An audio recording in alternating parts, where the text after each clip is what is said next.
¿sí? La semana pasada estuvimos hablando de proteínas, relación, estructura, actividad, pero no avanzamos porque los problemas de Internet. Entonces espero que hoy podamos avanzar y también aprovechar porque estuve revisando en el Moodle y en la página mía y esta clase no está. Entonces lo que voy a hacer es ya la estoy grabando de nuevo para poderla poner, ¿ok? Entonces ahí ya la van a tener y recapitulamos todo de nuevo. Entonces habíamos quedado que hoy vamos a trabajar por lo menos hasta las 7, ¿sí? Si nos da hasta las 7 o depende cómo nos vaya, ahí vemos el ritmo que le ponemos. ¿Listo? ¿Cómo? No, no tenemos descanso. Toca que le demos. ¿Sí? Sí, no, desafortunadamente no, porque ya nos queda demasiado tarde y aquí ya nos podemos quedar mucho. Listo, entonces vamos a ver aquí si logro pasar. Habíamos hablado que una de las cosas importantes en relación a las proteínas, como ustedes lo pueden ver ahí en la diapositiva, es que son dentro de las biomoléculas, o si la quieren llamar, en este caso macromoléculas, que también sería correcto, hay una diversidad estructural enorme. Y entonces en esa figura habíamos hablado que teníamos 4 modelos similares, ¿sí? En otras palabras, podemos decir que son proteínas homólogas, pero también veían que hay una filogenia ahí, un, una estructura que siempre representa un relacionamiento filogenético. O sea que si nosotros hablamos de los seres vivos y sabemos que los seres vivos están relacionados filogenéticamente, obviamente tenemos que entender que lo mismo va a pasar con las proteínas. O sea, si, por ejemplo, esto es un individuo, este es otro individuo y este es otro individuo, no necesariamente vamos a decir que esta es la misma proteína que esta, que es lo que estamos viendo exactamente ahí. ¿Por qué? O porque tenemos un efecto de diversidad. Un efecto. Es correcto, eso está bien. ¿Cómo es que es el nombre tuyo? Henry. ¿Por qué? Precisamente porque estamos partiendo de un mismo ancestro. Entonces, todos estos procesos que estamos viendo aquí de diversificación de seres vivos y que estamos utilizándolo como una analogía con las proteínas, también se tiene que sobreentender que vamos a tener una diversidad de proteínas enorme, tanto o muchísimo más que los seres vivos que existen, porque tenemos, entre otras cosas, que las proteínas en una misma especie pueden tener algo que llaman modificaciones post-transduccionales. O sea, esta proteína puede tener una varianza en cada uno de los individuos, como por ejemplo, si nosotros somos 39 estudiantes en este momento, voy a aceptar aquí, aprovecho. Si hay 40 estudiantes en la clase hoy y los 40 tienen la misma proteína, digamos que nosotros como especie somos el 1, los gorilas son el 2 y los chimpancés son el 3. Nosotros como especie tenemos la misma proteína porque nuestro genoma está, ¿cierto? Pero si la comparamos detalladamente de todos, no va a ser idéntica, 100% idéntica. No sé si ustedes me logran entender eso.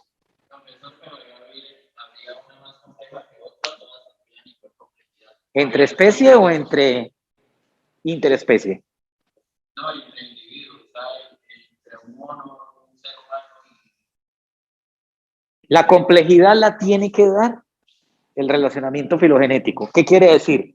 Que lo que esté más aquí en la base, por decirlo de una forma muy simple, sería lo más primitivo.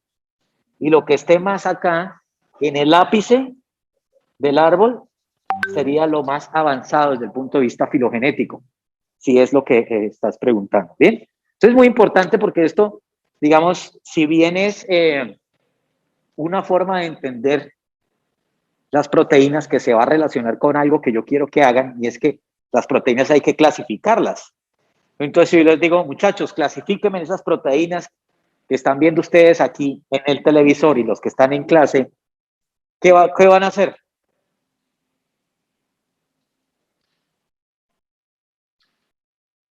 buscar similitudes. Muy bueno. No sé, no sé si alcanzan a escuchar. Oye, entre otras cosas, ¿por qué no escuchan? Esperen un segundo porque no tenemos sonido. A ver. Por favor, repites. Para clasificarlas buscaríamos similitudes, ¿no? No, es que el problema es que no nos escuchan aquí. Ya sé cuál es el problemilla. Vamos a tener probablemente retorno. Bueno,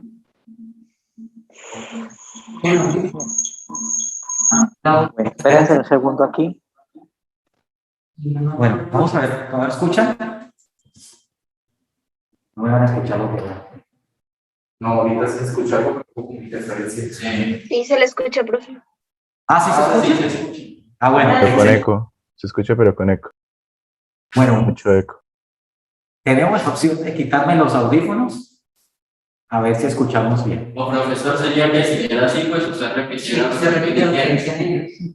Ahora yo no entiendo nada. ¿Qué? O sea, que sería que si era así como estamos ahorita y que usted repitiera lo que ellos dijeron. Ah, bueno, yo creo que esa propuesta es mejor. Voy a... Profe, igual cuando dicen algo allá, porque aquí nosotros no escuchamos cuando alguien en el salón dice algo. Pues sí se escucha, pero se escucha muy pasito. Ahora.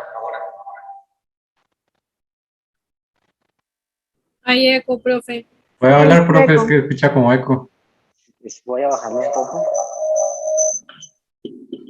Vamos a escuchar. No, profe, yo creo que está mejor como estaba sin los audífonos. Se escucha antes los compañeros la opinión de ellos y no se escucha para nada mal. No sé qué opinen los demás. Se escucha eco. Sí, no, pues se escucha mejor, al menos. Profe, sí, se escucha mejor con los audífonos, profe, que con los otros. Se escucha incluso hasta un pitido ahí todo feo.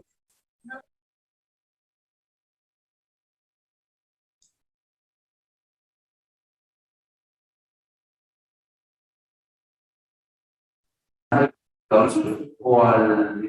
Están a mi computador. ¿Cómo me escuchan de esta forma? En mi opinión, yo lo escucho bien. Ok. Listo, escuchan bien. ¿Bien? Pues, profe, no suena mal, pero sí. O sea, es Más. confortable. Está difícil. Vamos a hacerle así o no. Chicos. Profe, si quiere, si yo tengo los audífonos y por ejemplo Juan está en la clase también, ¿cierto? Juan nos puede decir si alguien habla. No sé. Pues no hay problema. Sí, pues entonces, pues yo digo como. ¿Cómo? Es que el problema es que ahora que los tengo yo, ya no les escucho como ustedes saben. ¿Sí? No, Yo me voy a quitar. si se da solo uno, sí. Voy a quitarme esta vaina y lo que voy a hacer es. Pero antes estaba sonando bien. Sí, no sé por qué. Profe, con un solo audífono. Profe, es que usted antes tenía el micrófono con el que tiene la cámara también. ¿Cómo me escuchan ahora? Con eco. Ahora está escuchando con eco. Con mucho eco.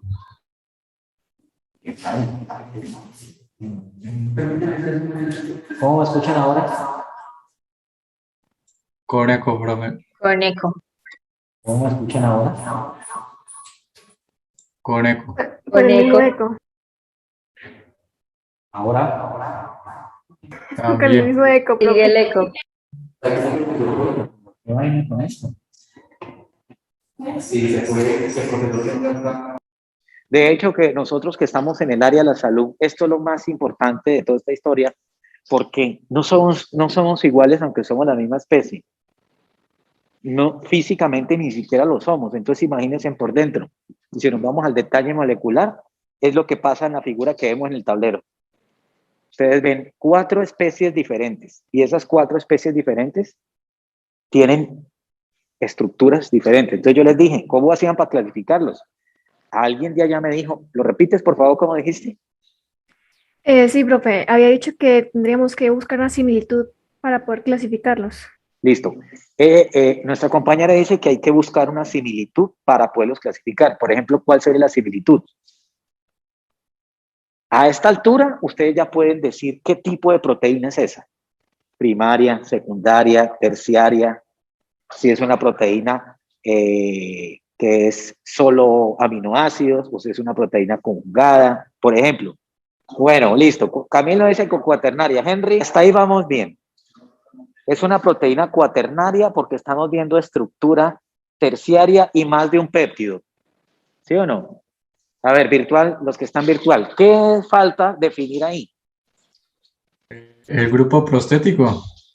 Esto, ¿quién habló? ¿Cómo es el nombre? John. John dice que el grupo prostético, exactamente eso es lo que falta. Por eso le digo, a esta altura ustedes pueden ya estructuralmente definir cómo está compuesta la proteína. ¿Sí? Entonces, listo, ya está bien. Estructura cuaternaria, las 4 tienen grupo prostético. Vemos que hay unas bandas que son azules, en algunos casos son iguales. ¿Sí? Pero ¿cómo más haríamos nosotros para poder definir el parentesco? Por su peso molecular, profe. Muy bien, John. John dice que por el peso molecular. Eso es una forma de poder diferenciar las proteínas. ¿Sí? Hay más características además del peso molecular. ¿Qué más podríamos ver? La secuencia de aminoácidos. ¿Cuál? ¿Cuál secuencia? Está muy bien, pero dime cuál secuencia. Si nosotros comenzamos a describir la estructura de las proteínas, ¿cuál es la más básica de todas? Se podrían desnaturalizar para ver la estructura primaria. Bueno, entonces lo que acaba de decir Dana es que se desnaturaliza para poder ver la estructura primaria, ¿cierto? Entonces, claro, si yo agarro toda la estructura primaria de estas proteínas, yo tengo como comparar dónde ellas no son iguales. Acuérdense de lo siguiente. Vamos a ver, porque no me pasa aquí. ¿Se acuerdan de esto? Aquí lo que están comparando es proteína a proteína. Y ustedes, si detallan bien, quimiotripsina y elastina, que las habíamos nombrado ya, son las dos comparadas de forma paralela. Aminoácido a aminoácido. Y ustedes lo que están viendo es que lo que está señalado en amarillo es donde son homólogas, ¿sí o no? Entonces, entre más homología, ¿qué puedo decir yo? Entre más homología, más parentesco, ¿cierto? Más rastreable con el ancestro común. Bien, eso es muy importante porque ahí nosotros podemos comenzar a agrupar y hacer una clasificación de proteínas en teoría más cercana a lo que debería ser el relacionamiento filogenético, porque es el mismo relacionamiento que se evalúa entre los seres vivos. Bien. Bueno, solo para recordar, acuérdense que cuando nosotros hablamos de aminoácidos tenemos una nomenclatura. Si ustedes recuerdan, cuando dijimos qué diferencia una proteína de un péptido, llegamos a la conclusión que cuál era la diferencia. ¿Que las proteínas son funcionales? ¿Es correcto? Allá dicen funcionales y acá también, ¿cierto? Esa es la respuesta correcta. ¿Sí? Es la funcionalidad. Pero nos llevamos también, digamos, no la sorpresa, pero sí la claridad de que las proteínas, si nosotros vemos su estructura primaria, son muchos aminoácidos, ¿sí o no? Entonces yo no puedo escribir el nombre completo del aminoácido. Imagínense que yo agarré esto que están viendo ustedes en el tablero. Ustedes ven que abajo están las letras. A mayúscula significa alanina, pero alanina yo la puedo identificar también con las letras A, L, A, ¿sí? Yo no puedo comenzar a escribir en cada una de estas el nombre completo porque si no va a ser una cosa interminable.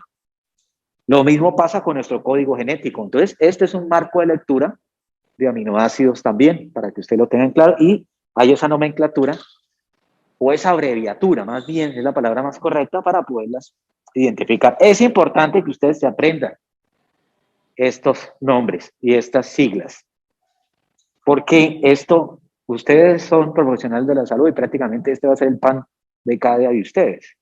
Muchas enfermedades están relacionadas con desórdenes metabólicos que tienen que ver con problemas con proteínas. Por ejemplo,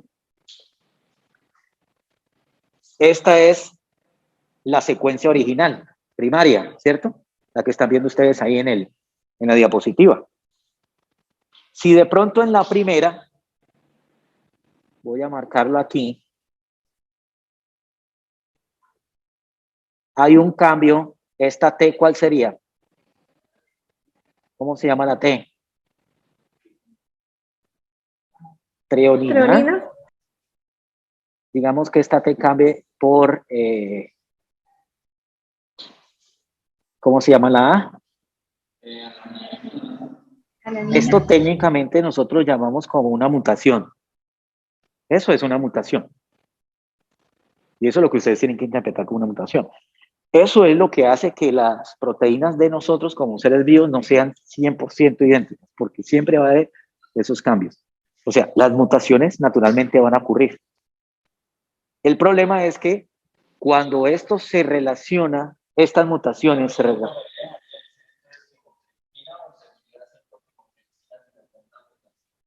Sigue siendo quimiotripsina, es lo que estoy diciendo. Nosotros, nuestra proteína no va a cambiar su nombre, su proteína X que estemos analizando, porque tengamos una, dos o tres mutaciones, ¿sí? Porque si nosotros hacemos ese marco de lectura, vamos a encontrar 200, 300, 400 aminoácidos, ¿ya? Entonces, el nombre no va a cambiar, pero la estructura original sí puede cambiar.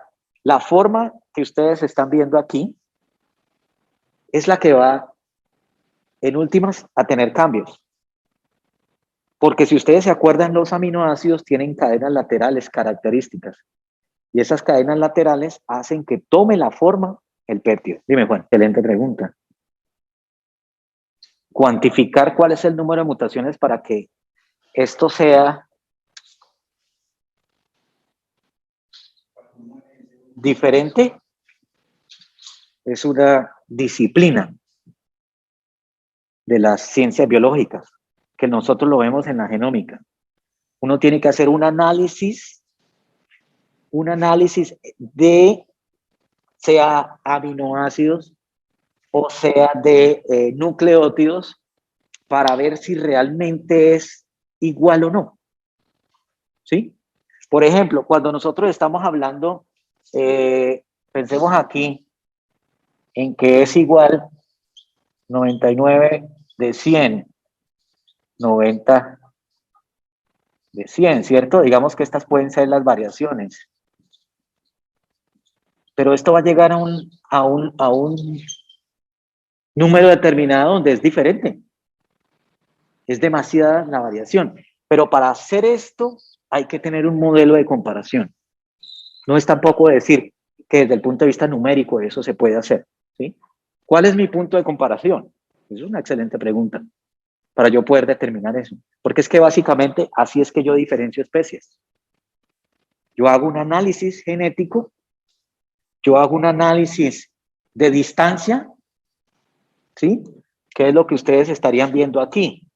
Por ejemplo, esto y esto puede ser así, ¿sí o no? Y esto puede ser así. Pero realmente esto no me dice mucho.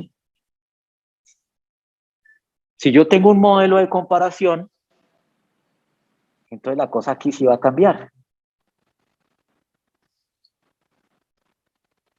Perdón.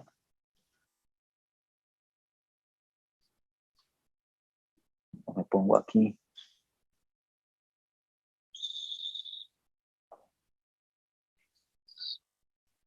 Ahora sí, si yo tengo un modelo de comparación, yo puedo analizar contra este, que sería, digamos, un grupo externo, totalmente externo. O sea, una proteína diferente. Lo ideal serían varias proteínas. Que yo tenga varios modelos de comparación y eso sí me da a mí un número. Y yo tengo que definir eso, si realmente es igual o no. Porque es lo que estamos viendo en esto. Es eso. Exactamente es eso. ¿Cómo yo puedo ver esto? Cuantificándolo. Visualizándolo. ¿Ok? Pues esa es la forma correcta como deberían clasificarse las proteínas. ¿Es fácil? No es fácil.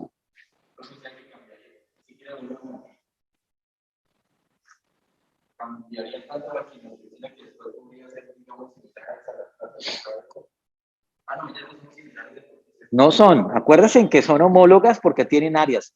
Mire, si ustedes comparan letra a letra, aquí son iguales, pero tenemos unos lugares donde hay cambios. ¿Sí? Aquí está señalado donde están los cambios, ¿sí ven? Hay unos lugares que hay cambios, hay otros lugares donde no hay cambios. Y estas áreas son importantes porque pueden ser las áreas de los sitios activos. ¿Se acuerdan de eso también? Que hablábamos de dominios, de sitios activos, motivos también de la proteína. Eso es muy importante porque dependiendo de donde caiga una mutación, puede ser que eso no sea totalmente neutro. Pero si cae en puntos claves, puede ser negativo. Tan negativo que nos puede llevar a la muerte. O también puede ser positivo.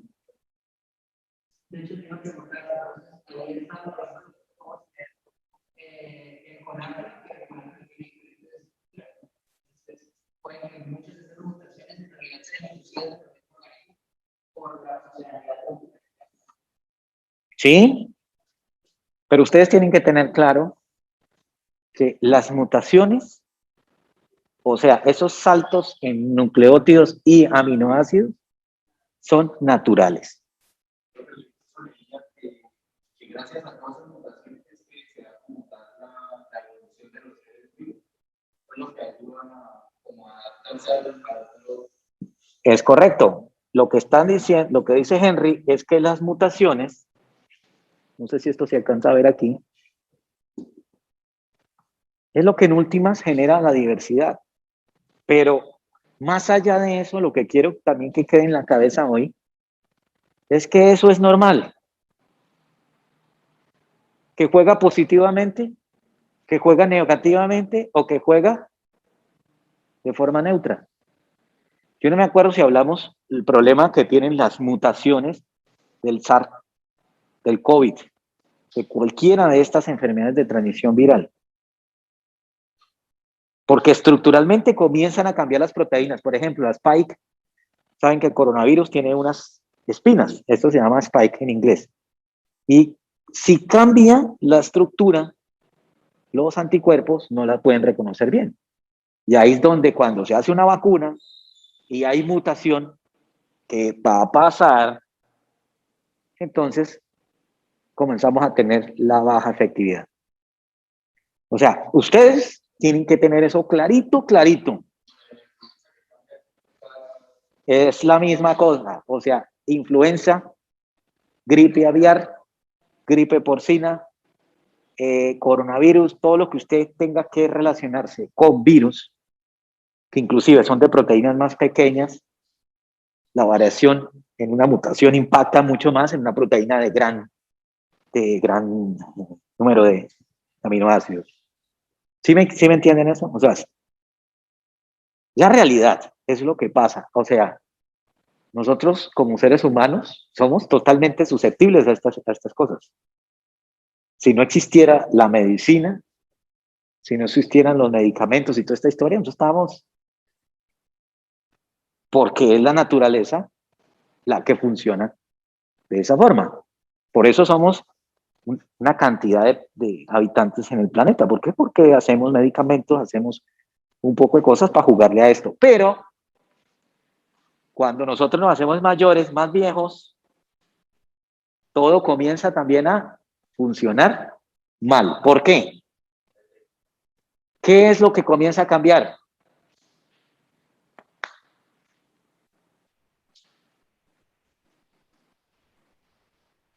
Las mutaciones ocurren siempre. A medida que envejecemos, todo empeora con nosotros.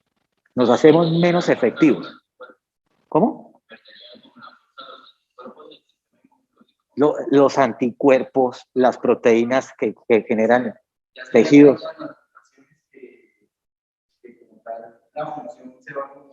Se va acomodando, se va metiendo tanto que ya no funciona igual, nuestros músculos no funcionan igual, nosotros no tenemos el sistema de defensa igual, o sea, en últimas, vamos en un declive como personas. ¿Bien?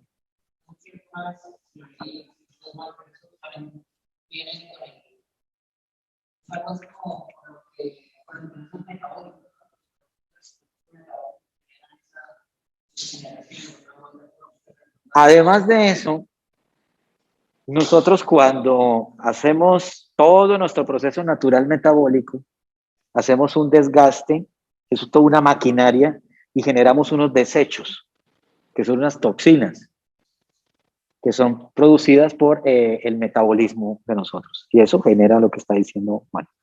Bien, entonces aquí nuevamente hablando a las proteínas versátiles, dos proteínas que serían de alguna forma homólogas, similares, que es la elastina y el colágeno, con funciones diferentes.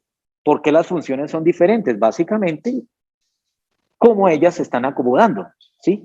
Entonces vemos en la primera en rojo, que sería el colágeno, la estructura de colágeno. Les decía que el colágeno le da una resistencia al tejido. Por el contrario, la función de la elastina no es dar resistencia, sino que el tejido pueda. Por ejemplo, nuestros pulmones deben tener mucha de esa proteína, porque él tiene que, ¿sí? Y el colágeno en los pulmones tiene que regular que eso no estire y se rasgue. Lo mismo en nuestro corazón. ¿Ven? Pues de alguna forma ellas tienen que estar familiarizadas. La evolución ha hecho de que ellas estén familiarizadas. Por eso, nunca debemos olvidar esto, que es el árbol de la vida. Bueno, si lo quieren ver de esta forma también. Porque todo el cambio comienza de, supuestamente, si esto es así, un único individuo. Y de ahí comienza todo el cambio, todo el cambio, todo el cambio. Comienzan a aparecer proteínas diferentes. ¿Sí? Si venimos de un único individuo, si Dios nos hizo la misma cosa, porque tiene todo un proceso biológico que no se puede obviar, independientemente cuál sea la explicación que uno le guste o le agrade o la que sea verdad también, ¿cierto? No puede huir de esto, porque esto es una realidad comprobada. Bien, entonces, esto es la clasificación que ya hemos visto. Estructura primaria, nunca se les debe olvidar, secundaria, terciaria y cuaternaria. Ustedes tienen que reconocer una proteína solo con mirarla. Pero también habíamos dicho que podíamos verlas de dos modelos también muy simples, que están aquí. La primera serían las proteínas simples. ¿Sí? Entonces tenemos acá un tipo de proteínas que serían las simples y el otro tipo de proteínas que serían las conjugadas. Entonces estamos haciendo es un recordatorio de algo que es muy importante. Las proteínas conjugadas serían las más complejas, por decirlo, porque además de aminoácidos pueden tener otros grupos diferentes a los aminoácidos. ¿Bien? Y las proteínas, por ejemplo, en este caso, esta proteína conjugada, tenemos un metal aquí, hierro. Pero no podemos pensar que las proteínas conjugadas solo son las que tienen metales, que entre otras cosas se conocen como metaloproteínas. ¿Sí? Entonces pueden tener otros grupos. Aquí algunos ejemplos. Ya habíamos visto eso. La categoría de proteínas simples. Solo vamos a tener aminoácidos, ¿ok? Y aquí vamos a tener aminoácidos más otras cosas.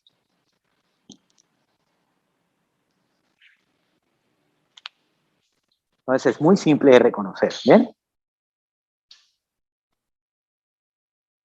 Ahora, podemos ver que las proteínas globulares tienen unas características también. Pueden ser más esferoidales o circulares, si las quieren, lo quieren entender así, o arredondeadas. Si usted ve una proteína, ya tiene una forma más o menos arredondeada.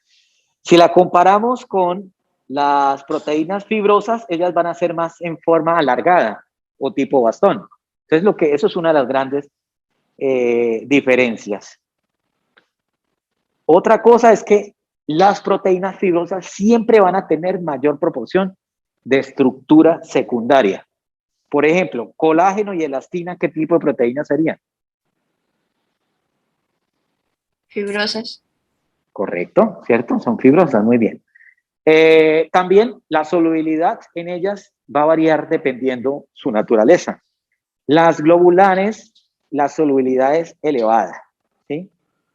Son altamente solubles, a diferencia de las fibrosas, ¿no? Que tienen baja solubilidad.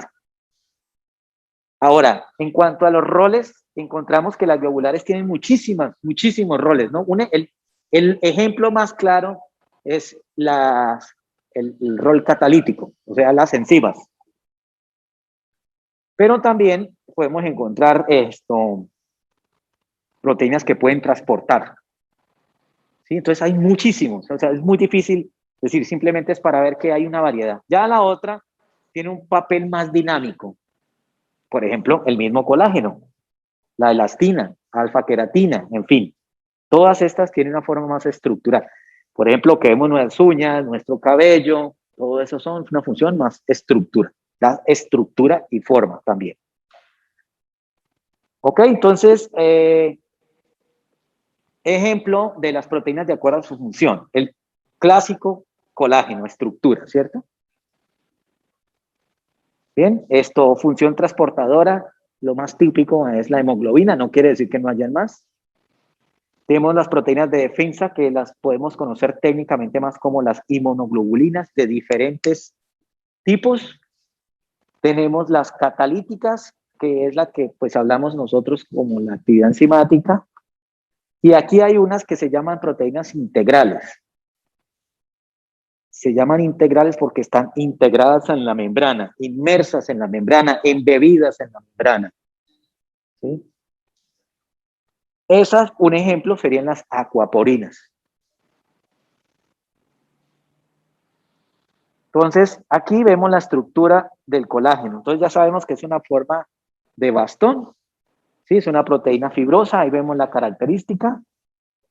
Y pues es la más abundante en nuestro organismo.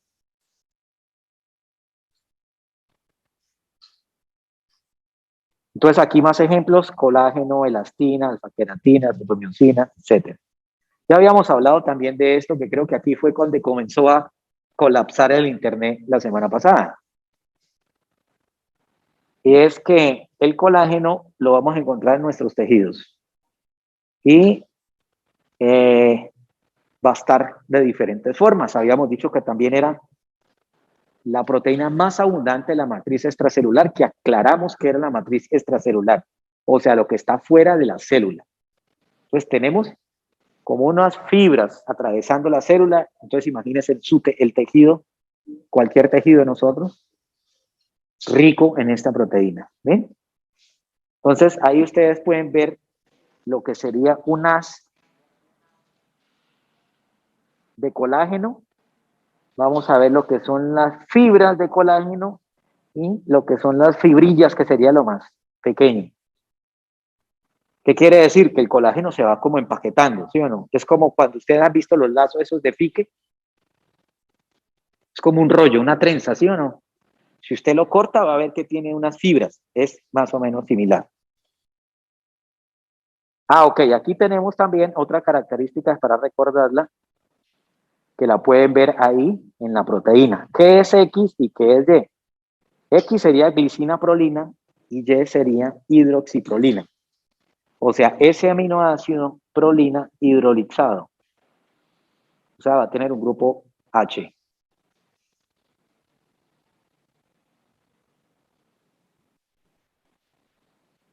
Bueno, también recapitulando aquí, en nuestro sistema pues va a estar el colágeno distribuido en mayor o menor porcentaje dependiendo el tejido y su necesidad, ¿sí? Entonces, donde más colágeno hay estaría en la piel, el cartílago y la córnea, ¿ok? Entonces, en los otros tejidos también hay colágeno, pero tal vez en menor proporción. Ahora, este ejemplo de la síntesis de colágeno se puede aplicar para muchas proteínas, ¿sí? ¿Por qué? Pues muestra lo que es la base de cómo inicia el proceso en el genoma. Entonces ya saben que el gen de colágeno está en nuestro ADN. ¿Sí? Nuestro ADN tiene el gen del colágeno. ¿Qué pasaría si por algún motivo en el proceso de reproducción se une un óvulo, un espermatozoide y pasa a la etapa de fecundación y ese embrión no tiene colágeno? ¿Qué pasaría? No tiene el gen del colágeno. ¿Qué creen que pasaría? ¿No se forma? Por No aquí, tendría estructura.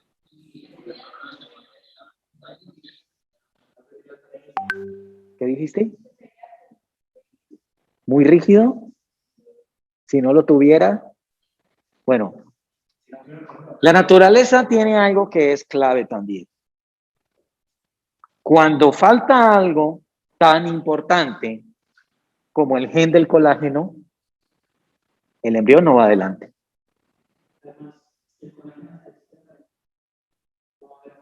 Porque es una proteína vital. ¿Qué es una proteína vital? Necesaria para la Este es creación el de mejor ejemplo de lo que es una proteína vital. ¿Sí? Si no hay colágeno, no hay yo. ¿Sí? Ahora,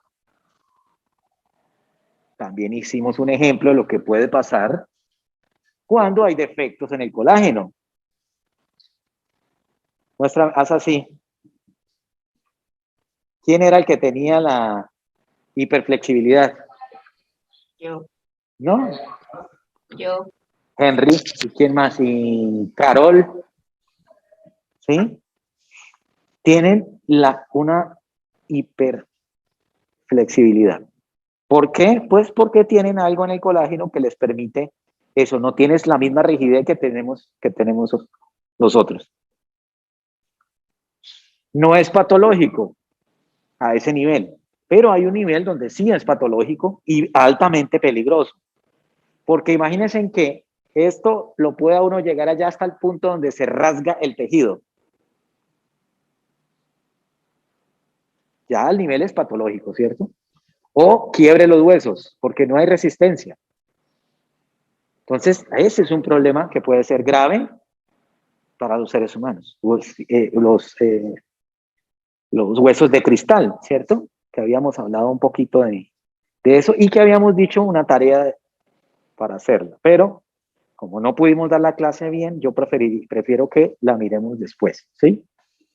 Entonces, o si nos alcanza el tiempo, ahorita, ¿no? No se les olvidó, ¿no? Ok.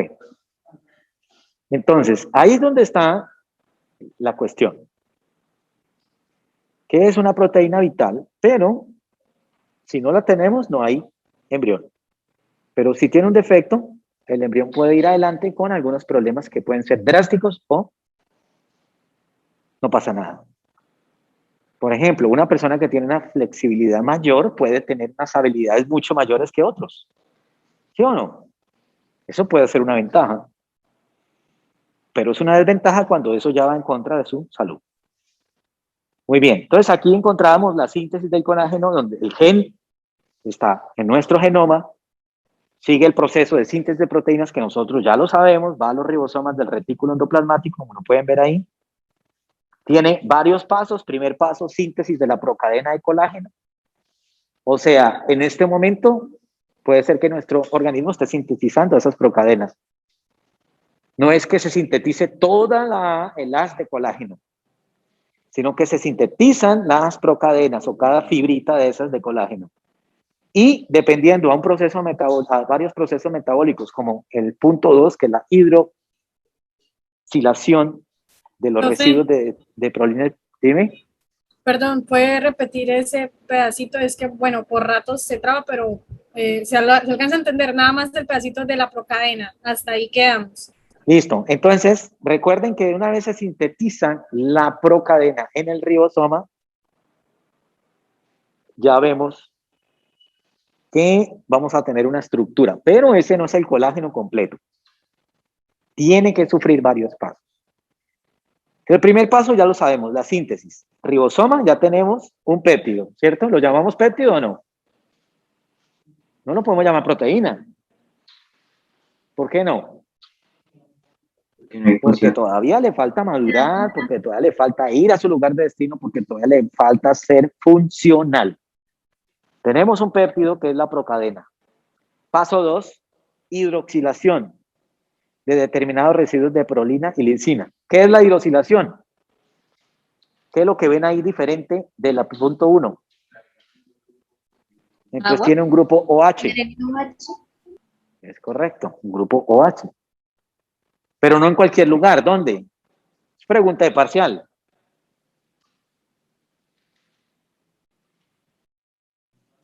En algunos residuos de prolina y lisina.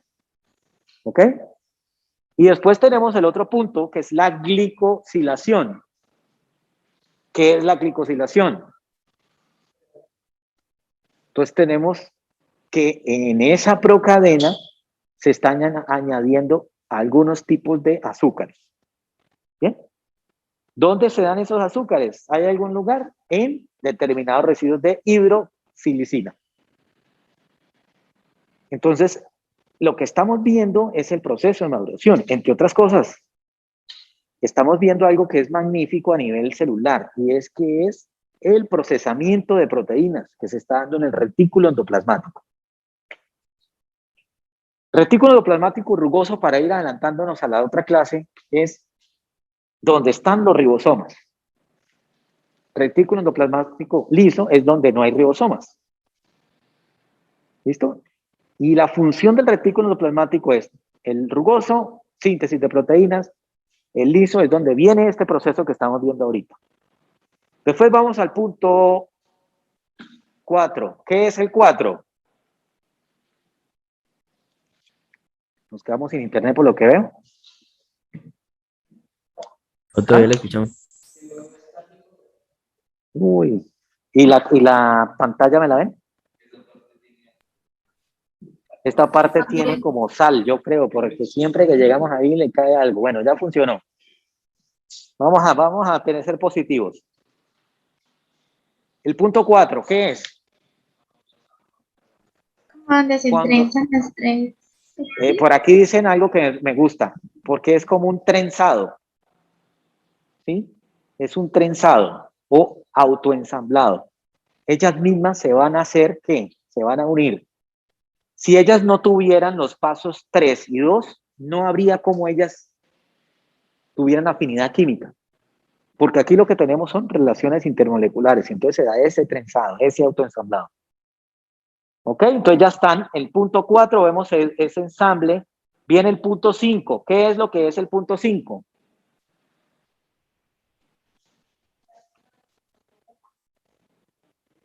¿Cómo? Formación de la triple hélice de la procadena. ¿Qué es lo que estamos viendo ahí? Que ya tenemos 3 péptidos unidos, ¿sí o no? Esos 3 péptidos están unidos, pero además de eso aparece algo que se llama vesícula de ¿qué? Vesícula de secreción. O sea, ella va a ser secretada a otro lugar. ¿Dónde se secreta eso? Al aparato de Golgi. Al aparato de Golgi, porque todavía tiene que seguir el proceso. Ahí estamos entre el retículo y el aparato de Golgi, que es lo que vemos en el cuadro acá amarillo. ¿Sí ven? Esas vesículas que ustedes no sé si la alcanzan a ver. Estos serían las vesículas, se van a ir desprendiendo y van a pasar aquí al Golgi. Entonces estamos en esta etapa, ¿correcto? Están formando las vesículas, sigue el proceso de maduramiento y entramos al proceso ya de secreción. ¿Qué quiere decir secreción? De alguna forma que lo expulsa, que lo libera, pero en esa liberación aparecen unas proteínas especiales que las vemos ahí, que son unas proteasas o proteinasas. Esas proteinasas van a... Dime. ¿Puedo volver a repetir qué es lo que se expulsa? ¿Qué se expulsa? La vesícula. Vesícula. La vesícula. Mira que vamos en la vesícula. ¿Sí ven la vesícula o no la ven todavía? Mírenla. Mírenla. Esa vesícula trae ¿qué adentro? La triple hélice. Trae el péptido, ¿cierto? La triple hélice. Y vamos a quitar.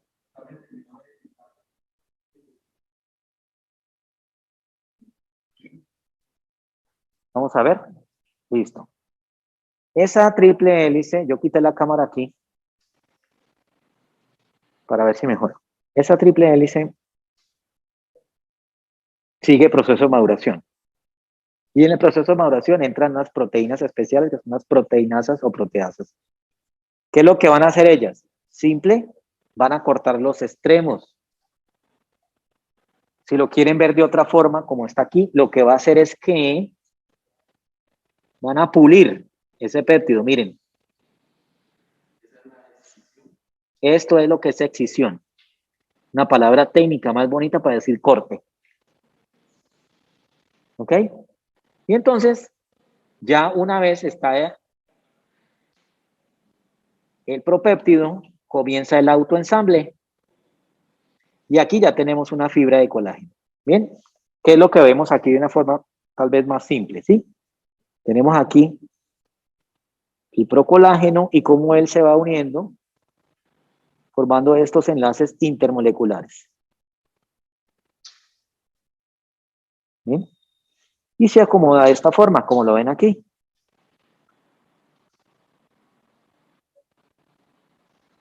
¿Ya? Entonces ahí tenemos nosotros una fibra de colágeno.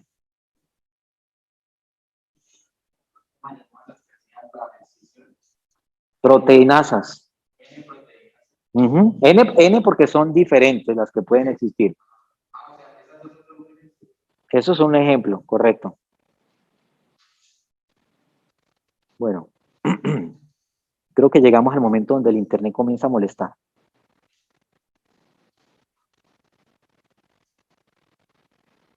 Siempre demora. Bueno, entonces tenemos también que colágeno, hay diferentes tipos de colágeno y es pues apenas natural, ¿no? Dependiendo del órgano y el tejido, van a ver. Entonces hay una nomenclatura para ese colágeno. ¿Qué es lo que le da nomenclatura? Si ustedes ven ahí en el tablero, hay unas características. Por ejemplo, este poco glúcido, menos de 10 hidroxilicinas por cadena, o sea, se analiza la cadena y se ve cuántas hidroxinas tiene. ¿Bien? Entonces, así va a pasar con cada uno de ellos. ¿Qué le da la característica? ¿Qué es lo que lo compone? Y un valor numérico de algunas de sus estructuras.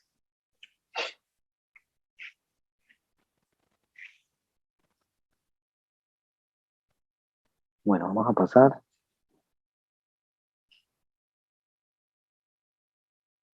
Bueno, esto era lo que habíamos hablado de la tarea que quedaba pendiente. Entonces tenemos que cuando el colágeno no se forma adecuadamente, puede generar varios problemas. O lo podemos llamar varias disfunciones, como disfunciones de algunos órganos cardiovasculares, como la aorta puede tener ese problema. ¿Sí? Hay una tendencia a que cuando hay falta de colágeno en la aorta se desgarre, eso es terrible, ¿ya? Entonces tenemos también en los huesos, si hay la disfunción, podemos tener fragilidad y la propensión a que se fracturen. Yo no sé si ustedes han conocido a alguien con ese problema. Es bastante raro, pero hay, ¿no? Tenemos también la piel, cicatrización defectuosa. Bueno, eso es algo que muchas personas tienen. La piel no cicatriza de la forma correcta. Y se puede tener la distensión inusual, que es lo que nos mostró, lo que tienen algunos de ustedes. Tenemos también las articulaciones, puede haber hipermovilidad, pero también puede haber lo que se conoce como artritis. ¿Sí? Muchas personas sufren de artritis reumatoide y esto puede tener relación con eso. La misma dislocación del cristalino, ¿sí? Algunas personas tienen la tendencia del cristalino a no estar ubicado en su forma correcta y eso tiene que ver también con el colágeno. Entonces, también enfermedades como Ehlers-Danlos o osteogénesis imperfecta, que imagino que es lo que van ustedes a presentar. Bien, eso es en cuanto a ese tipo de proteínas. Ahora, proteínas con función transportadora. Y creo que yo puedo hablar ahorita más tranquilamente de esto porque estructuralmente ustedes ya lo reconocen, ¿sí? Entonces, una proteína clásica de función transportadora es la hemoglobina, ¿no? Ya vemos que estructuralmente es globular, ¿no? Forma esferoidal. Puede transportar oxígeno, dióxido de carbono, pero también podemos tener algunas que transportan o liberan óxido nítrico. Entonces, esas proteínas son supremamente importantes porque viajan por el torrente sanguíneo de diferentes lugares a cumplir una función, ¿no? En este caso, el proceso de oxigenación. Aquí tenemos ejemplos, lo que habíamos visto al principio con la filogenia. Tenemos la hemoglobina y la mioglobina. Estructuralmente son muy similares, de hecho que la mioglobina es como uno de los péptidos que conforman la hemoglobina. Cualquiera de esas tiene su grupo prostético, que es donde se va a anclar el oxígeno, ¿ok? Que es ese que ven ustedes ahí en el tablero. Y si queremos ir más a profundidad, estructuralmente, ¿dónde es que el oxígeno va a tener afinidad? Lo vamos a ver acá. Este es el grupo prostético. Acá hay un hierro que permite que el oxígeno esté unido. Bien. Si queremos ver cuáles son en el sitio activo, el área más importante de esta proteína, vamos a encontrar algunos residuos que son los que le dan la unión, ¿sí? Lo que le dan soporte a donde está el grupo prostético, ¿ok? Entonces esto es lo que está aquí. ¿Qué pasa si tengo una mutación aquí? Probablemente el oxígeno no va a anclarse bien o va a ser inestable, ¿sí? Por eso es un gran problema si las mutaciones caen en los puntos clave, como en este caso, en el sitio activo. Si cambia cualquiera de esos aminoácidos, la estructura va a cambiar, entonces no va a haber probablemente lugar adecuado para que se ancle la molécula. Entonces, estando todo correcto, lo que va a pasar es lo siguiente. Esta es la estructura de la hemoglobina y lo que vemos como hay un cambio conformacional, no estructural, ¿sí? Ella puede, digamos, de alguna forma, mover un poco su estructura interna y al moverlo, puede ser que libere el oxígeno. ¿Ya? Que es lo que vamos a ver mejor en esta diapositiva. En esta diapositiva, vemos eso, cómo vemos el cambio conformacional que en términos técnicos va a ser la desoxihemoglobina y la hemoglobina. Desoxi, pues cuando ya libera la molécula que tiene que portar. Entonces, básicamente son cambios que estructuralmente no son tan grandes, pero son los que le ayudan a la funcionalidad de la proteína. ¿Sí? Entonces, un giro de 15 grados hace que cambie.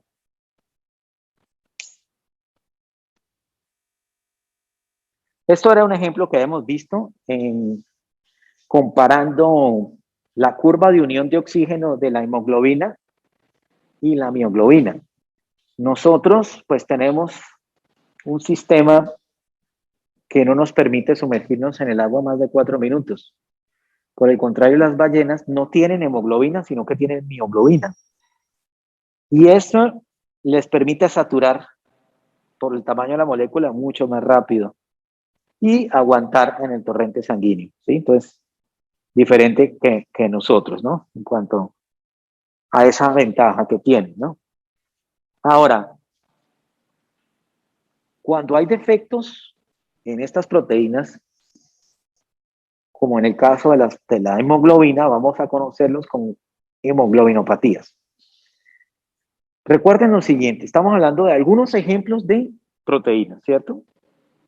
Lo que quiere decir es que proteinopatías pueden haber en muchas, pero aquí son algunas de las más comunes y las más estudiadas. Entonces, aquí encontramos un problema grave, que es, por ejemplo, aquí, si ustedes ven esta mutación, ¿qué es lo que está cambiando? ¿Qué es lo original ahí?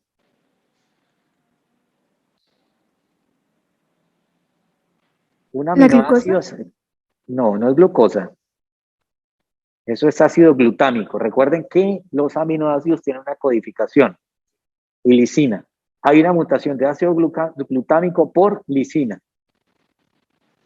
En una posición. ¿Qué posición dice ahí? En la posición 6 beta. En esa posición 6 beta nos genera un problema, una hemoglobinopatía.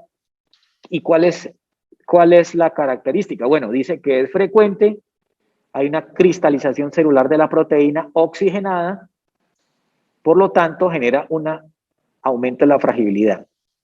¿Cómo lo vemos reflejado en nuestro organismo? Anemia leve, esplenomegalia, o eso que sería aumento del vaso. ¿Ok? Entonces puede ser que una persona tenga anemia constante, nunca mejora y nunca va a mejorar. ¿Por qué? Porque tiene un problema de oxigenación. Tiene una proteína con un defecto que no le satura bien el oxígeno y eso nos hace que metabólicamente pueda tener el mejor desempeño. ¿Ok? Entonces, así es muy diferente. Anemia es una cosa y leucemia es otra. Leucemia es un cáncer. Esto es anemia. ¿Ok? Que de pronto una anemia conduzca a un cáncer, yo ni siquiera estoy seguro de eso. Pero son cosas diferentes. ¿Sí? Porque, por ejemplo, vamos a tener anemia que sea por falta de hierro. ¿Qué es la falta de hierro? Pues no permite el anclaje del oxígeno. ¿Cómo? Exacto, entonces no hay una producción de hemoglobina, hay un defecto, entonces genera esa anemia. ¿Bien? Entonces, al no oxigenar bien, nuestro organismo genera un efecto terrible. Entonces, si vemos la tabla, hay más. ¿Sí? Por ejemplo, la segunda, que sería cianosis ligera, que es el color azulado púrpura de la piel, eso es debido a que la sangre no está oxigenada. Hay unos niños que nacen así y hay que hacerles un proceso, yo no sé exactamente cómo se hace, pero tiene que ver mucho con eso. ¿Cuál es el problema? Mírenlo, aquí está. Ácido aspartico en la posición 94 por este ASN, que no me acuerdo qué aminoácido es. Pues miren cómo es. ¿Cómo? Esparraguina. Esparraguina, gracias. Entonces, ven cómo es de importante. Un aminoácido puede generar un efecto drástico en el organismo. ¿Bien? Inclusive, nuestras células, los eritrocitos, pueden cambiar su morfología de acuerdo a estos problemas. Esto es lo que se conoce como anemia falciforme. También a las personas en África, estas personas tienen esta enfermedad, bueno, y esto les de alguna forma facilita para que el parásito de la malaria no pueda ser efectivo ahí. Pero morfológicamente las personas tienen anemia porque no tienen un proceso de oxigenación correcto. Entonces le cambia toda la estructura a la célula y eso genera unos dolores bastante fuertes. Yo conozco una estudiante de nosotros que tiene ese problema y es terrible, es terrible. Bien, entonces avancemos a lo que son las proteínas de defensa. Entonces seguimos con algunos ejemplos de proteínas. Solo que estas proteínas son tremendamente importantes para nosotros porque son nuestras proteínas, como lo dice, las que nos protegen contra patógenos. Y esas proteínas también se van a generar por algunas células especializadas en nuestro organismo. Entonces ustedes ven ahí que en el caso de estas proteínas de defensa van a ayudar como a discriminar algunas sustancias o agentes extraños al organismo. ¿Cómo lo hacen? Acoplándose a él. Entonces lo que están viendo ustedes ahí es como esas cositas que parecen una Y se acoplan, que son los receptores. Acoplan los receptores y neutralizan y después eso ayuda a que unas células especializadas los degraden. ¿Ya? Entonces aquí entra a jugar las proteínas y las células que producen las proteínas. Bien, entonces ahí vemos una figura que dice arribita, que es donde está la B, tenemos el antígeno, el receptor del antígeno, tenemos el antígeno que está en rojo y la célula que es la que genera nuestra proteína de defensa. Entonces lo que estamos viendo es que el antígeno, la sustancia extraña, puede ser detectada por el anticuerpo. Eso es una relación perfecta. Lo detecta como una llave y lo neutraliza. Entonces, eso es muy importante porque nuestro organismo tiene la capacidad de generar nuestros anticuerpos. Heredamos de nuestra madre en la leche materna, al principio, en las primeras tomas de leche, heredamos de la mamá algunos anticuerpos, no todos. ¿Por qué? Nuestro cuerpo, después de que nacemos, entra en un proceso de aprendizaje también. O sea, es una cosa perfecta, siempre y cuando funcione. Porque, ¿qué pasa si usted, como ser humano, tiene un problema en las células que generan los anticuerpos?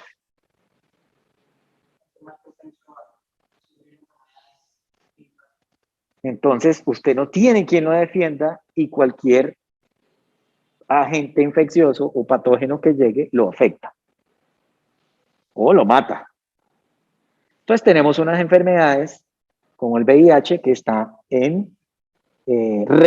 directamente relacionado con las células que producen los anticuerpos. ¿Sí? Entonces, al tener ese gran problema, pues las personas que sufren VIH se enferman y no tienen cómo defender su organismo y tienen que tomar mucho medicamento o definitivamente pueden morir. ¿Bien? O alguna enfermedad, las enfermedades autoinmunes, ¿las han escuchado? ¿Cuáles son? Sí. En las que el sistema inmune de uno no funciona, bueno, funciona contra uno mismo o no reconoce las células sanas y también las ataca. Ok, lo mismo que dijo Juan. Cuando el mismo sistema afecta a las células de defensa. Son agentes extraños las células de defensa. Entonces, pues eso es un conflicto en nuestro organismo que nos lleva, pues, puede llevar en algunos casos a la muerte o simplemente a tener muchos problemas de salud. Muchos. Muy bien. Esto es las proteínas con función de defensa. A ver. En relación a esto es importante aclarar que los avances en la ciencia, para poder nosotros luchar contra muchas enfermedades, se debe básicamente a poder entender esta proteína. Esto es lo que es una inmunoglobulina o un anticuerpo. Es una proteína. Ya habíamos dicho que eso es un péptido de estructura cuaternaria, porque son varios péptidos los que están ahí, que es lo que vemos en azul, en rojo y en amarillo. Que es lo que vemos también ahí de una forma más técnica para poder reconocer su estructura. Entonces ustedes van a ver ahí que hay una estructura que lo podemos llamar la cadena pesada, que es toda esta larga,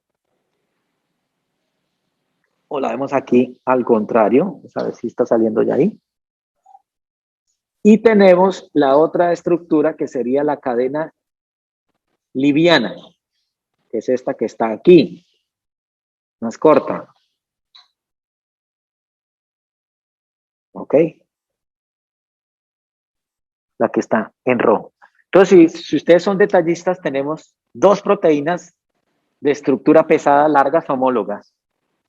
Y tenemos dos estructuras livianas homólogas también. Lo que nos conforma ese anticuerpo conocido como la inmunoglobulina. ¿Dónde es que se ancla el antígeno? En esta área que vemos aquí. Y tenemos, entre otras cosas, algo espectacular que son estos puentes disulfuro que actúan como bisagras en eso y pueden anclar permitir que haya cierto movimiento para que, como vemos en este caso específico, haya una interacción perfecta en esta área. Bien, ¿qué es lo que vemos aquí? Entonces, esos anticuerpos son bastante dinámicos en relación a su forma. ¿Qué tenemos aquí? Sitio de unión del antígeno, sitio de unión del antígeno. Bien, vamos a ver si se ve ahí. Sí, correcto. Entonces, esos son los lugares de unión específicos. Si los vemos aquí de una forma mejor, desde el punto de vista químico, ¿qué es lo que está pasando? No es simplemente que esté llegando ahí, sino que se está dando toda una interacción entre, entre el área de la proteína, el sitio de unión, y lo que puede ser el anticuerpo, ¿sí? Que es lo que nosotros vemos acá. Esto sería...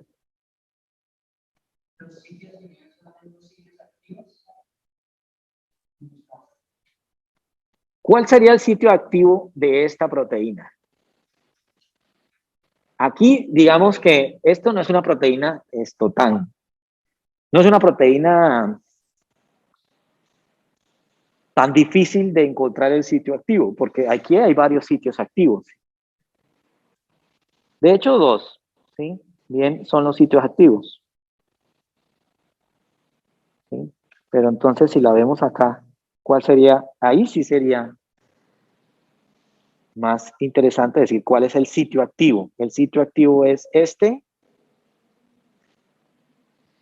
¿O el sitio activo es este?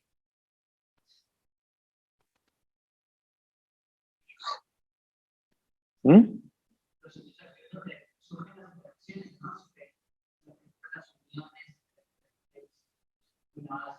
Tengan claro que cuando hablamos de sitio activo es porque exactamente ahí es donde se da la función, donde se va a anclar, donde se va a unir, donde se va a localizar, ¿ok?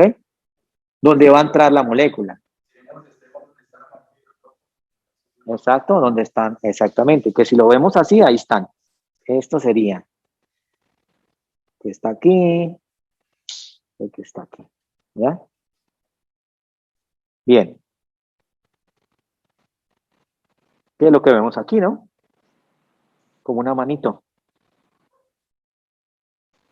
Entonces aquí vamos a ver que si bien hay un modelo estructural fácil de reconocer, vamos a encontrar otras variables que son estos bucles que van a aparecer en las cadenas pesadas y livianas, ¿sí? Entonces, si ustedes ven en detalle, aquí en donde está esta estructura en lámina, ¿de qué tipo? ¿Qué tipo de estructura es esta? ¿Lámina beta? En lámina beta, ¿cierto? Entonces, aquí vamos a ver que esto es lo que va a dar esta diversidad. Entonces, vamos a ver aspectos muy interesantes que pueden variar dependiendo del tipo de inmunoglobulina. Pero nosotros tenemos proteínas de defensa. Nosotros somos una especie. ¿Cuántas proteínas de defensa tenemos? Muchísimas. O sea, como especie no tenemos una, sino muchísimas proteínas de defensa. Entonces, lo que les decía, que aún si nos comparamos como individuos y nos vamos a lo que es las proteínas, nosotros tenemos más proteínas que el número de genes que tenemos. ¿Bien?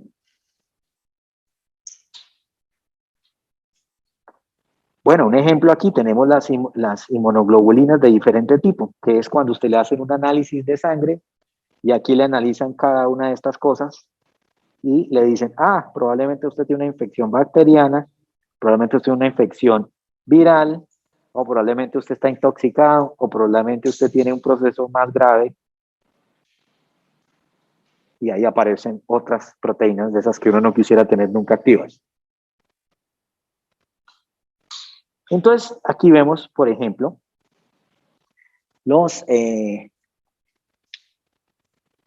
vemos aquí esto que sería un agente extraño, una bacteria, ¿cubierto por quién? Entonces aquí tenemos los anticuerpos que lo cubren y al cubrirlo hay unas células especializadas que lo que van a hacer es fagocitarlo y aprovecharlo desde el punto de vista de sus nutrientes y quitarnos el problema. ¿Ya? Pues se utilizan los nutrientes. Bien, vamos al otro punto que son proteínas catalíticas. O sea, estamos haciendo una visión general de las proteínas. Aquí vemos las catalíticas. Yo no me acuerdo si ya hemos hablado de catalíticas o no. Entonces tenemos las proteínas catalíticas o enzimas. Pero para entender esto, tenemos que entender qué es un catalizador, ¿cierto? Entonces un catalizador es una sustancia química que acelera una reacción sin ser consumida en el transcurso de la reacción. O sea, tenemos proteínas encargadas de acelerar procesos. ¿Sí? Entonces, un ejemplo, necesito mover algo. Entonces, eso se mueve porque hay una proteína encargada de hacerlo y hacerlo rápido, en segundos inclusive.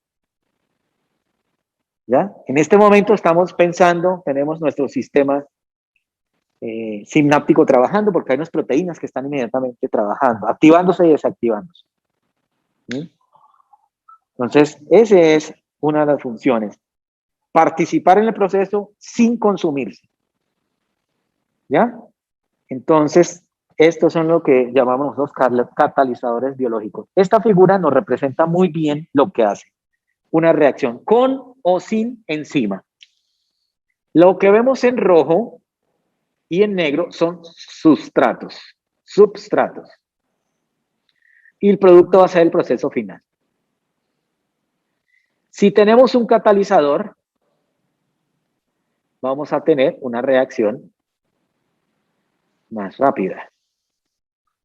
En algunos casos, más lenta o nunca se da la reacción sin el catalizador. ¿Ok?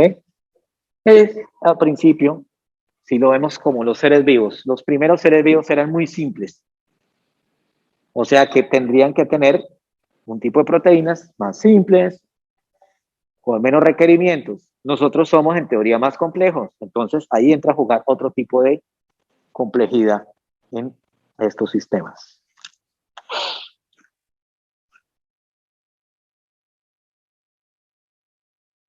Miremos aquí. Es importantísimo tener claridad porque aquí viene otro gran problema en relación a muchas enfermedades que tienen que ver con esto, que son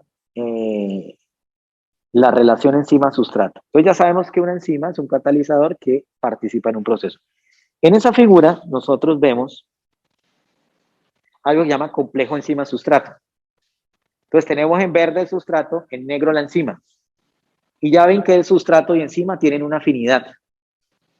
¿Qué quiere decir? De que las enzimas no actúan en cualquier sustrato, sino tenemos enzimas específicas. Como lo vimos en la glucólisis, ¿se acuerdan?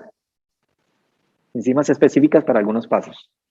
Y cuando se unen, como vemos aquí en la segunda parte, la enzima se une al sustrato y el resultado de eso es que tenemos la enzima intacta, si se dan cuenta, no cambia, pero lo que cambia es ¿quién?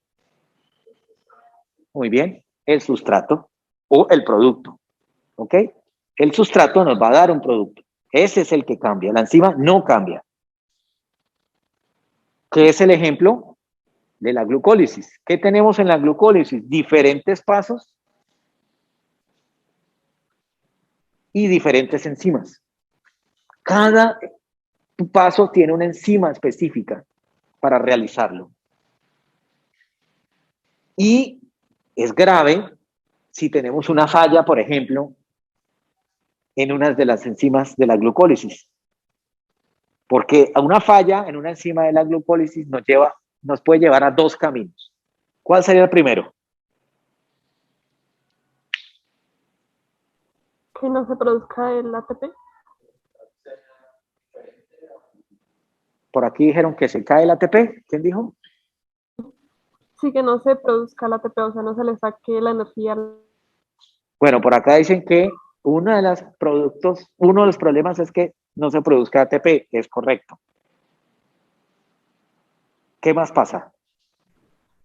No se produce ATP en la misma proporción, bueno, o en la misma cantidad que con una enzima. Sí, es correcto. ¿Qué más pasa? Ella dice que no se produce la misma cantidad de ATP. Eso es correcto. No se produce ATP, ya está claro. Nos genera un problema. Profe, ahí no se podría decir que se puede dar como a la inversa el proceso, no se podría decir. Sí. Es posible que se dé a la inversa, claro, pero eso nos lleva a algo que se llama acumulación de sustrato. Se acumula el sustrato. ¿Qué pasa cuando se acumula el sustrato? Cuando se acumula el azúcar. Se degrada, ¿no? Ah, ¿se degrada? Cuando tenemos problemas metabólicos de azúcar en la sangre, ¿se degrada? Diabetes. El problema es que tenemos acumulación, no hay quien degrade, no hay quien haga el efecto correcto. Nuestro organismo no es capaz. Al no ser capaz, se acumula porque tenemos un problema en una falla acá. ¿Cómo solucionamos ese problema? ¿Con la insulina? Entonces, aquí están, Henry llega a lo mismo que dijo nuestro compañero acá. Como hay una falla, hay que ayudar al sistema y la ayuda es con medicamento, que sería la insulina, que comenzaría a ayudar a que los sustratos, a que se dé como una estabilidad en el proceso. ¿Ok? Entonces, el punto es que las enzimas son muy importantes, muy, muy, muy importantes. No se imaginan lo importantes que son. Porque a veces esto, la glucólisis, qué cosa tan fastidiosa. Ciclo de Krebs, resulta que aquí están las enzimas que nos pueden llevar a nosotros a la muerte o nos dan todos los desbalances metabólicos que ustedes se puedan imaginar. Sobrepeso, falta de energía, por ahí como dijeron ATP, muerte, la muerte, intoxicación por acumulación de productos. ¿Sí? Entonces, son muchas cosas las que generan una falla en este ejemplo, ¿correcto? Bueno. Este es un ejemplo supremamente clásico de cómo funciona una enzima. Yo les decía, los primeros seres vivos tenían sus reacciones muy simples. Una vez que se da la diversidad, ¿sí? Que se da la diversidad de los seres vivos, ya sabemos que se da la diversidad también de las proteínas. ¿Sí? Todo esto comienza a cambiar. ¿Qué quiere decir? De que cada vez estos individuos se vuelven más complejos, más aptos. Entonces, si lo miramos como en los organismos más primitivos, puede pasar lo siguiente. Esta figura nos muestra una pared, un sustrato, la enzima que sería el obrero y el producto que sería el final. El producto es que el sustrato tiene que llegar al final, ¿cierto? Esta bola tiene que llegar aquí. Si este señor no está acá, ¿cómo esa bolita llega allá? ¿Por qué no puede? A no ser que, ¿qué? ¿Quién la levantaría?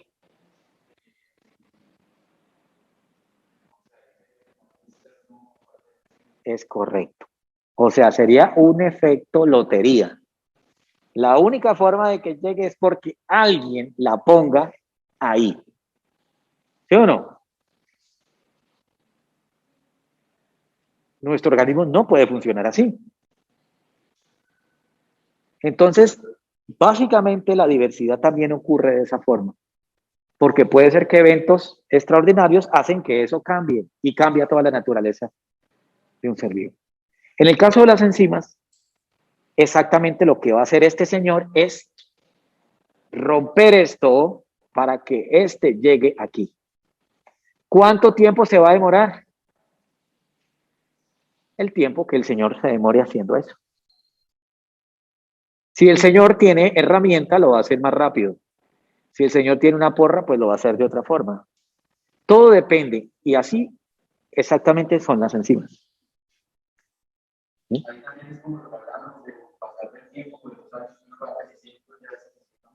Ahí es donde está la situación. En medida que avanza el tiempo, acumulamos mutaciones, perdemos información en nuestro ADN, ¿sabían? Perdemos información en nuestro ADN, se acortan los telómeros y al acortarse, pues, eso nos lleva en detrimento de muchas cosas.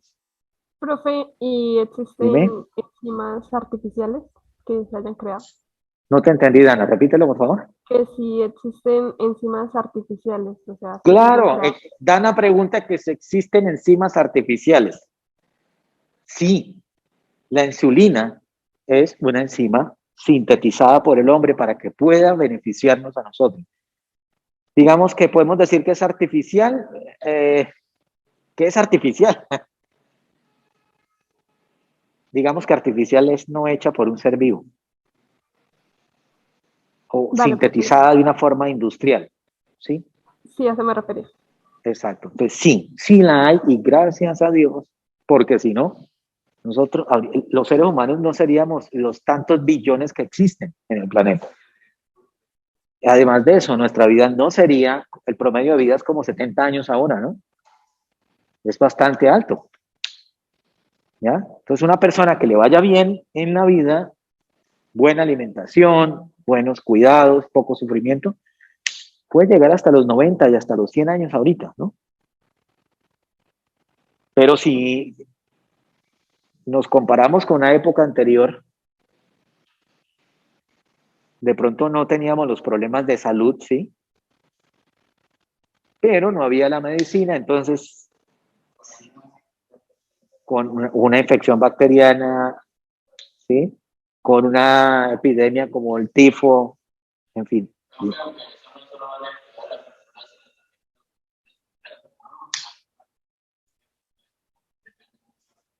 Todo eso depende, ¿cierto? Todo eso depende.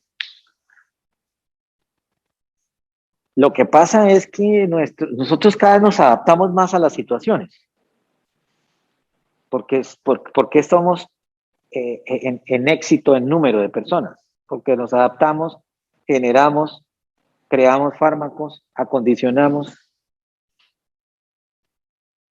Si no, estaríamos como cualquier otra especie. ¿Sí? Bien, esas son las enzimas. Muy buenas porque pues tienen esa labor importante. Entonces las enzimas son muy perfectas, ¿no? Se acoplan a su sustrato y eso pues reduce también la energía de activación, la energía que tiene que gastar un individuo, ¿sí? Bien, cada enzima tiene una forma única, un sitio activo. Pues imagínense en una proteína con un sitio activo que ahí encaja perfectamente el sustrato. ¿Sí? Entonces, después de que se da la reacción de la enzima, como lo están viendo en la secuencia ahí, se separan los productos. La enzima queda intacta al final del proceso. ¿Bien? Entonces, aquí digamos que ya desde el punto de vista más técnico, la enzima, la reacción catalítica es gracias a varias cosas. La primera, porque hay una complementariedad estereoquímica entre sustrato y enzima. Entonces, químicamente, imagínense en todas las interacciones que se dan perfectas ahí. ¿Bien? Hay una transformación catalítica del mismo, ¿no? Del sustrato, cambia. Y ahí también vamos a tener claro que las enzimas son proteínas y tenemos las cadenas laterales de esos aminoácidos y eso es lo que le da la funcionalidad, ¿no? También ya sabemos que entre las enzimas podemos tener enzimas que tienen naturaleza no solo de aminoácidos, sino que pueden tener otros grupos prostéticos, como iones metálicos, inclusive podemos tener otros cofactores que ayudan al proceso de activación. Bien, entonces no es solo la enzima y su forma, sino que pueden haber otras ayuditas, que son las que están ahí, ¿ok? Esto sería como la relación estereoquímica, ¿no? Miren cómo entra perfecto el sustrato. El que está arriba y el verde es la enzima. Y en esta misma figura, lo que están encontrando es la relación enzima-sustrato. ¿Sí ven? Entonces miren aquí cómo se da la interacción. O sea, esto es la complementariedad química, que es lo que mantiene unido, porque entre otras cosas, no puede ser que la enzima se una al sustrato y sea inestable. ¿Sí me entienden lo que quiere decir? Tiene que ser estable en ese momento, porque si es inestable, no se termina el proceso. Tiene que haber también una estabilidad. Si sale, se para el proceso, ¿no? Por eso la complementariedad es muy importante. ¿No?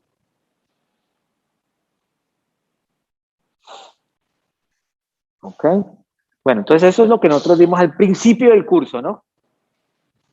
Enlaces covalentes, enlaces no covalentes, interacciones iónicas, puentes de hidrógeno, eso es lo que está pasando en eso. O sea, eso es la ciencia en marcha explicando cómo funciona esto. De pronto al principio ustedes, qué mamera esa vaina. No, aquí es donde ustedes ven que eso tiene importancia. ¿Bien? Las enzimas también tienen una nomenclatura. Esto es muy importante para los que trabajan en metabolismo, ¿cierto? Porque les ayuda a entender algo de las reacciones. Entonces, aquí un ejemplo, enzimas, la nomenclatura S1X, por ejemplo, son las oxidorreductasas. ¿Qué serían las enzimas que trabajan las reacciones óxido-reducción? ¿Sí? No sé si ya entraron con Fausto en ese tema ustedes. O tenemos las otras, que son las transferasas, transfieren grupos a otras moléculas. ¿Ya? Por ejemplo, un OH a otra, un grupo fosfato a otra. Tenemos las hidrolasas, que son las reacciones de hidrólisis. ¿Se acuerdan el ATP? Una reacción de hidrólisis corta un ATP. Y esa es lo que nosotros conocemos como hidrólisis. ¿Bien? Tenemos liasas que eliminan grupos, por ejemplo, agua, dióxido de carbono, óxido nítrico. Tenemos las isomerasas que pueden cambiar. Por ejemplo, nuestra mano es un isómero de la otra. Entonces ellas pueden hacer esos cambios, ¿no? Ligasas pueden unir enlaces.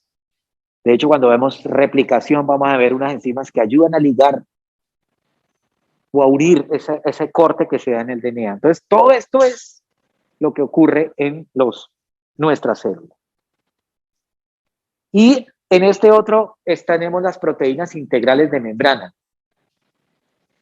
Simplemente, esto es una proteína integral de membrana porque está integrada en la membrana. O sea, tenemos proteínas que no están integradas en la membrana, ¿sí o no? pero aquí tenemos estas específicas que están en la membrana. Y obviamente al estar integradas en la membrana, pues pueden tener muchas funciones. Un ejemplo simple aquí es el transporte de moléculas de agua. Pueden haber el transporte de iones, el transporte de otro tipo de moléculas, en fin. ¿Ok? Estos técnicamente... Dime. No, iba a preguntar que si esas eran las acuaporinasas. Sí, correcto. Es correcto. Pero no todas las que atraviesan membrana son acuaporinas, ¿ok? Para que lo tengan claro, ¿bien? Estos son ejemplos nomás, ¿eh? Y bueno, aquí también, dentro de esto, vamos a encontrar muchas enfermedades, muchos problemas, ¿no? Aquí tenemos las acuaporinas, dependiendo de el tipo de dónde está distribuida. Entonces tenemos en los ojos, en el hígado, en el páncreas, en la próstata, en el cerebro, etcétera, etcétera. ¿Por qué? Las acuaporinas son muy importantes porque regulan la cantidad de agua que tienen de un lugar y el otro. ¿Sí? No es simplemente lo que nos enseñaron de que el agua podía pasar libremente, no es así.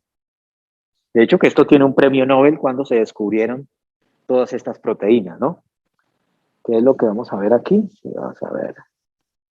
Bueno, todavía no, ahorita vamos a llegar ahí. Pero entonces, por ejemplo, aquí quiero llegar a otro tipo de proteínas. Las acuaporinas tienen una función, como se llama, acuaporinas, poros que tienen que ver con agua. Pero vamos a encontrar que en la membrana vamos a ver otro tipo de estructuras de proteínas. Por ejemplo, estas que ven ustedes aquí que tienen 1, 2, 3, 4, 5, 6 proteínas en forma, esta formita que ven ustedes acá, esta forma que ven aquí o esta forma que ven acá, ¿cierto? Esto es lo que están viendo aquí. Son proteínas integrales de membrana, ¿ok? Puede ser, en este ejemplo, son 6 proteínas que se embeben dentro de la membrana. O puede ser como esta, que está aquí, que son 8, o esta que son 4, 1, en fin. Son muchos tipos de proteínas. Esos son proteínas integrales de membrana. Bueno, este es el caso de las acuaporinas, ¿no? Ahí en todo lugar. Si no tenemos un sistema correcto de regulación del agua, entonces eso sería como un caos, ¿no? Pero entonces eso cada órgano tiene un sistema de regulación de agua, de solutos, en fin, de cualquier tipo de molécula. En este caso, las acuaporinas son muy importantes porque pueden generar varios problemas, ¿no? Esta sí no conozco mucho cuáles serían, pero solo también para que los tengan en cuenta dentro de su conocimiento. Entonces, solo para mostrar aquí uno, vamos a ver uno aquí. La AQP7. ¿Cuál sería la patología asociada? Obesidad. Puede ser relacionada con obesidad. Tenemos la AP5. Puede estar relacionada con esto, asma, bronquitis. Entonces, para que ustedes vean que hay tantas cosas, miren, ni siquiera se sabe. Ni siquiera se sabe. Hay muchas patologías asociadas a esas proteínas, que a veces ni siquiera las pueden detectar, ¿no? Porque hay que hacer pruebas muy específicas para uno poder detectar el problema. Ahora, miren, esto es una filogenia de las acuaporinas. ¿Qué significa una filogenia de proteínas? En términos simples.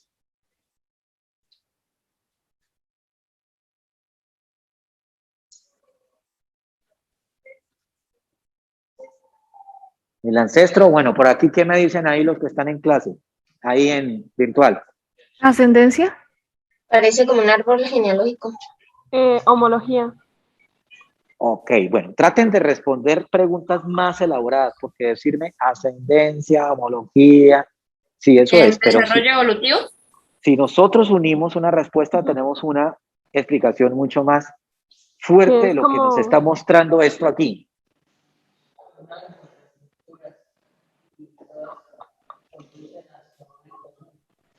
Estamos viendo diferentes tipos de proteína que están familiarizadas desde el punto de vista filogenético.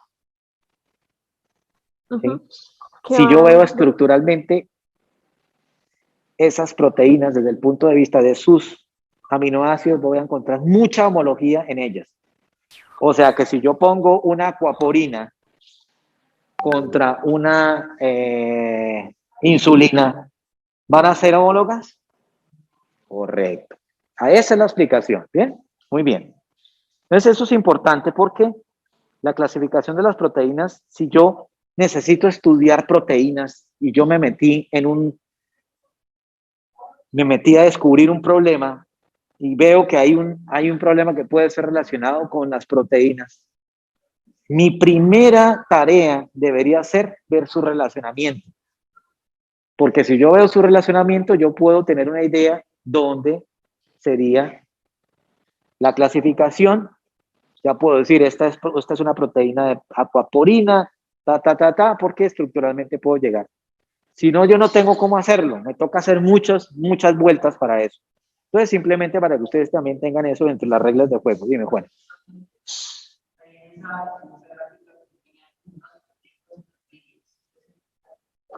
Excelente pregunta. Estos punticos y estas líneas, aunque aquí faltan unas líneas que deberían ser no continuas, nos muestran dos cosas. Los puntos son soporte de homología.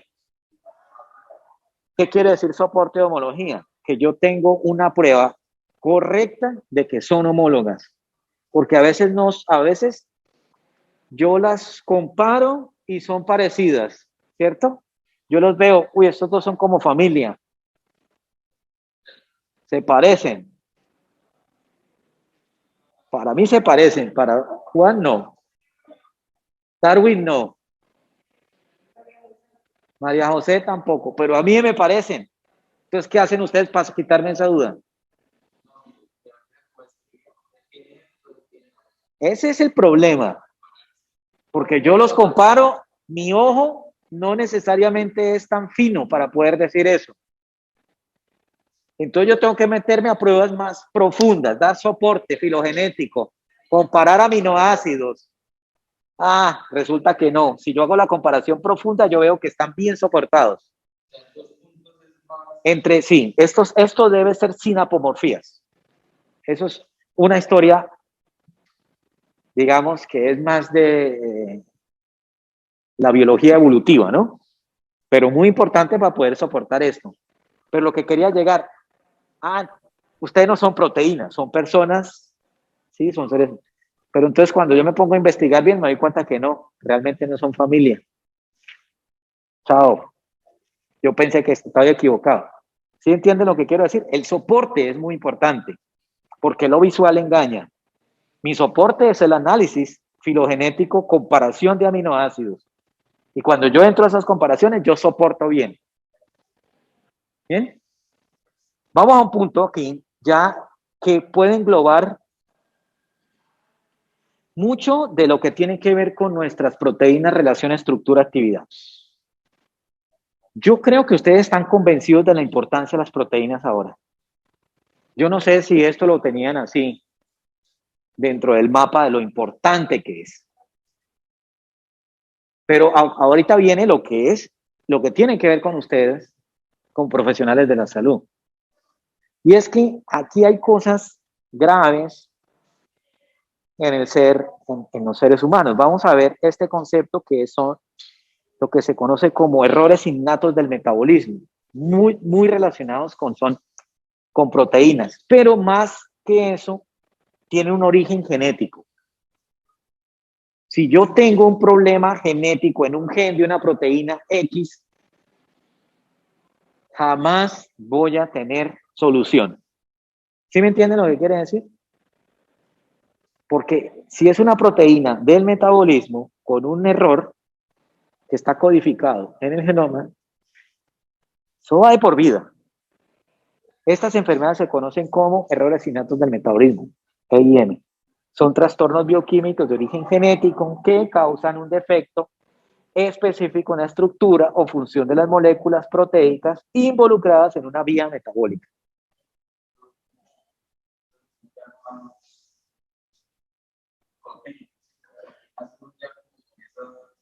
Es correcto. Usted nace con ese problema porque en su ADN hay un problema específico.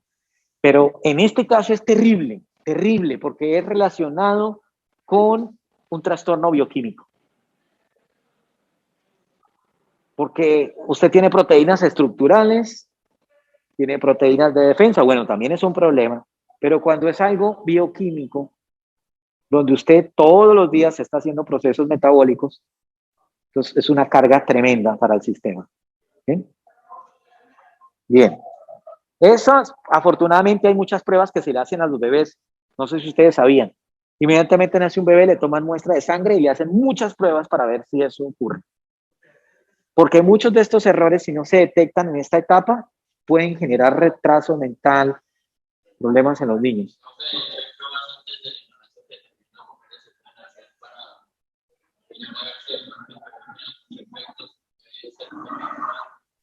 Hay muchas pruebas que se hacen, muchas. Va desde la ecografía, desde la muestra de sangre, pero el problema es que una ecografía no siempre puede mostrar esto. Las medidas de tamaño del feto, o sea, todo eso podría. Pero aún con todo eso mostrando bien, puede existir este problema. Y eso es común. Lo correcto sería hacer una punción en el feto, pero eso es delicadísimo, porque puede inducir un aborto, ¿no? ¿Bien? Aquí vemos cómo funciona. Profe, ese examen no se llama miocentesis genética, en la que evalúan esto, si el feto viene con algunos defectos, pues propiamente de esos. Laura nos está diciendo que si el examen no se llama, ¿cómo se llama? ¿Miocentesis qué? ¿Miocentesis qué, Laura? Miocentesis genética. Creo que se Miocentesis llama. genética. La verdad no estoy seguro. ¿Aquí hay alguno que ya estudió enfermería ya o no? No sé. Realmente no sé.